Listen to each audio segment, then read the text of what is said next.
There is a particular kind of silence in the digital age. Not the silence of absence, but the silence of presence without performance. While the world scrolls, shares, and shouts into the void, some people simply watch. They exist in the margins of the feed, between the stories, beneath the noise. They are there, but they do not announce themselves. They do not curate their joy or package their pain into digestible fragments for strangers. This is not avoidance. This is not fear.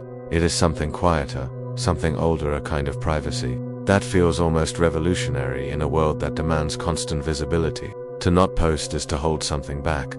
To not share is to keep a part of yourself untranslated. And in that space, in that refusal to perform, lives a psychology rich with meaning, self-protection, and perhaps a different kind of freedom. They scroll through their feeds like travelers passing through a crowded street. They see the birthday announcements, the vacation sunsets, the carefully angled coffee cups, the declarations of love and loss. They read the captions. They notice the filters. They observe the patterns: who posts when they're happy, who posts when they're hurting, who posts to prove something they don't quite believe themselves. But they do not join in. They do not add their voice to the chorus. They simply witness. This is not apathy. It is not detachment. It is something far more intentional. People who don't post on social media are often misunderstood. They are called lurkers, ghosts, shadows. They are accused of being antisocial, secretive, or afraid. But the truth is more textured than that. Many of them are deeply social. They comment privately.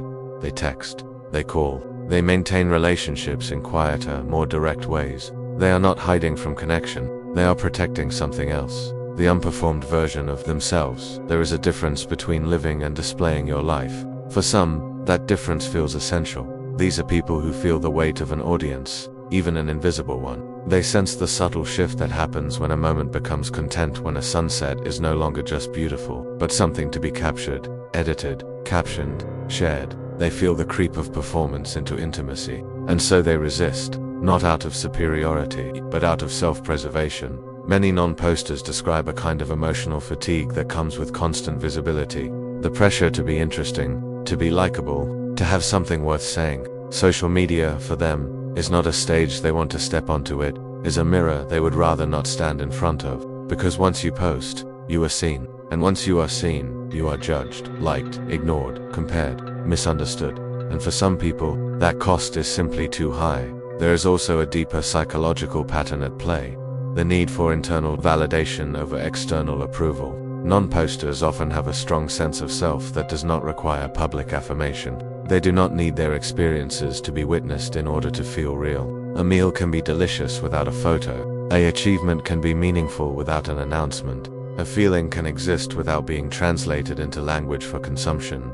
This is not arrogance. It is autonomy. But there is also vulnerability here. Some people don't post because they fear they are not enough, not interesting enough, not happy enough, not successful enough. They see the highlight reels of others and feel the gap between their own quiet lives and the noise of everyone else's curated joy. They stay silent not because they don't care, but because they care too much about how they will be perceived, about whether they measure up, about the possibility of being ignored or dismissed. Silence, for them, is safer than risk. And then there are those who have simply opted out of the game entirely. They have looked at the culture of constant sharing and decided it is not for them.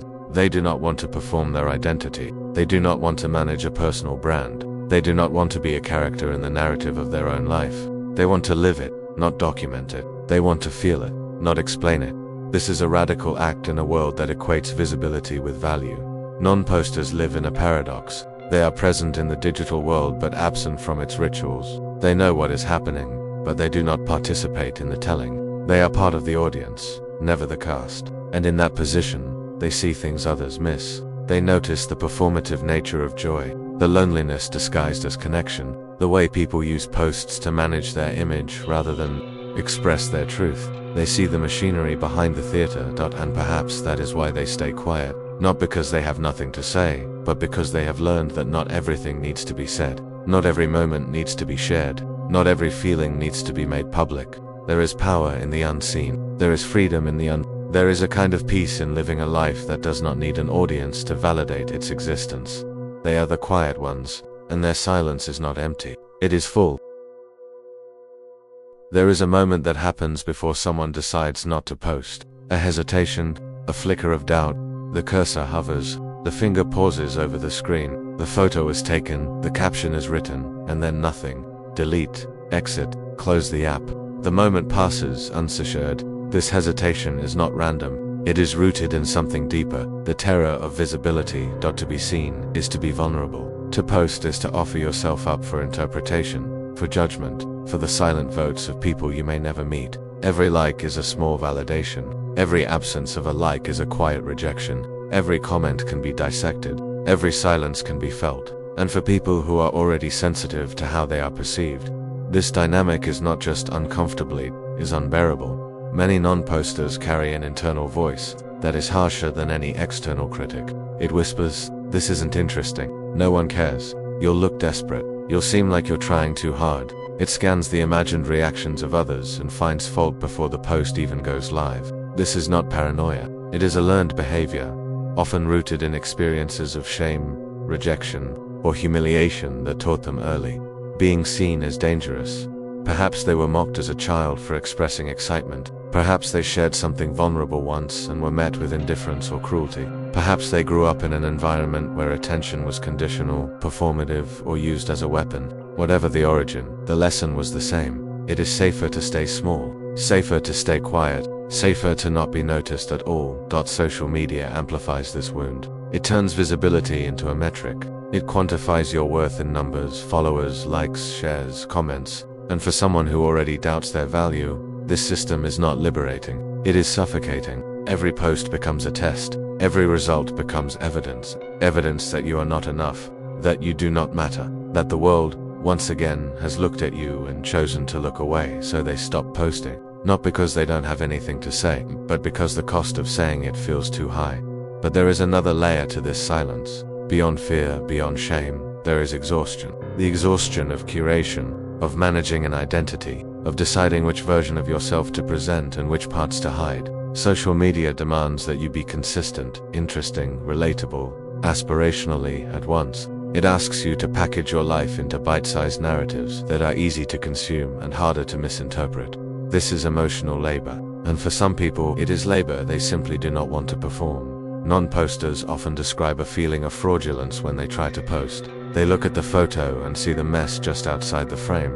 They read the caption and feel the gap between the words and the truth. They know that the version of themselves they are presenting is not a lie. Exactly, but it is not the whole story either. And that dissonance feels uncomfortable, dishonest even. So they choose not to participate. They choose to live their lives without the pressure of translation, without the need to make every moment legible to strangers, without the burden of being their own publicist. This is not avoidance. This is integrity. And yet, there is also grief in this choice. Because to not post is to be invisible in a culture that equates visibility with existence. Non-posters often feel like they are disappearing, like their lives are happening off-screen in a world that only values what can be seen and shared. They attend events and wonder if they were really there if no one saw proof. They achieve things and feel the quiet ache of having no one to celebrate with publicly. They exist in a kind of social twilight, present but unnoticed. This invisibility can feel like freedom, but it can also feel like erasure. There is a particular loneliness that comes with being a sense of being on the outside of a ritual everyone else is participating in. They watch their friends document their lives in real time and wonder if they are being left behind. They see the way people connect through comments and shared posts and feel the distance between themselves and that kind of intimacy. They are not absent, they are watching, but watching is not the same as belonging, and so they live in the tension between the desire to be seen and the fear of being seen, between the need for privacy and the ache of invisibility, between the freedom of silence and the loneliness of it. They carry the weight of being unseen, but they also carry the weight of what it would cost to be seen. And in that impossible space, they make a choice. Again and again, they choose the quiet, not because it is easy, but because it is. There's to not post, is not to disappear. It is to exist on your own terms. It is to refuse the demand that your life be performed in order to be real. It is to trust that your worth is not measured in engagement, that your experiences do not need an audience to matter, that you can be whole, even when no one is watching. This is the psychology of the quiet ones, and their silence, heavy as it is also a kind of strength.